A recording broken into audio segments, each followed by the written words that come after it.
like war. We like war. We're a warlike people. We like war because we're good at it. And you know why we're good at it? Because we get a lot of practice. This country's only 200 years old, and already we've had 10 major wars. We average a major war every 20 years in this country, so we're good at it. And it's a good thing we are. We're not very good at anything else anymore. Huh? Can't build a decent car, can't make a TV set or a VCR worth the fuck. Got no steel industry left, can't educate our young people, can't get health care to our old people, but we can bomb the shit out of your country, all right? Especially if your country is full of brown people. That's our new job in the world, bombing brown people. Iraq, Panama, Grenada, Libya, you got some brown people in your country, tell them to watch the fuck out, or we'll goddamn bomb them. But when's the last white people you can remember that we bombed? Can you remember the last white, can you remember any white people we've ever bombed? The Germans, those are the only ones, and that's only because they were trying to cut in on our action. They wanted to dominate the world. Bullshit, that's our fucking job! Now, you probably noticed I don't feel about that war the way we were told we were supposed to feel about that war, the way we were ordered and instructed by the United States government to feel about that war. My mind doesn't work that way. I got this real moron thing I do, it's called thinking.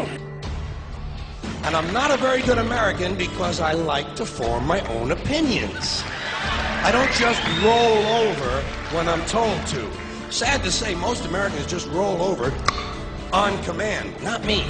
I have certain rules I live by. My first rule, I don't believe anything the government tells me. Nothing. Zero. Nope. And I don't take very seriously the media or the press in this country, who in the case of the Persian Gulf War were nothing more than unpaid employees of the Department of Defense, and who most of the time function as kind of an unofficial public relations agency for the United States government. So I don't listen to them, I don't really believe in my country, and I gotta tell you folks, I don't get all choked up about yellow ribbons and American flags. I consider them to be symbols, and I leave symbols to the symbol-minded.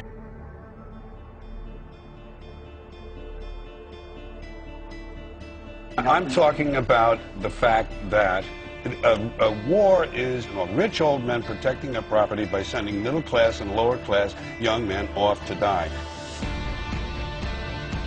Forget these foolish elections. The owners of this country don't care about the poor in general. Owners of this country? What are we going?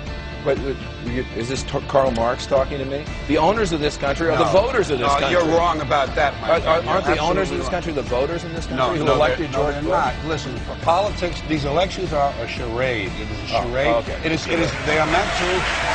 Well, I'll tell you. Listen. Just listen for a minute. Learn a little something.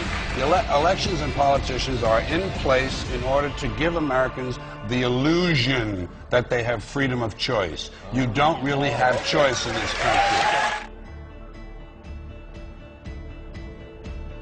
All the things that are important, reduced in choice. Newspapers in a city, how many? Used to be 3, 4, now it's 1 or 2, they're owned by the same people, and they also own a radio station. Give these people a voting day every year so that they'll have the illusion of meaningless choice. Meaningless choice, that we go like slaves and say, "Oh, I voted." The limits of debate in this country are established before the debate even begins, and everyone else is marginalized. They're made to seem either to be communists or some sort of disloyal person. A kook, there's a word, and now it's conspiracy. See, they've made that something that should not be even entertained for a minute. That powerful people might get together and have a plan. Doesn't happen. You're a kook. You're a conspiracy buff. A conspiracy buff. Not as a result of a conspiracy, but you because... don't need a formal conspiracy when interests converge. These people went to the same universities and fraternities. They're on the same boards of directors. They're on the same country clubs. They have like interests. They don't need to call a meeting. They know what's good for them, and they're getting it. And there used to be 7 oil companies. There are now 3. It will soon be 2. The things that matter in this country have been reduced in choice. There are 2 political parties. There are a handful of insurance companies. There are about 6 or 7 information things. But if you want a bagel, there are 23 flavors because you have the illusion.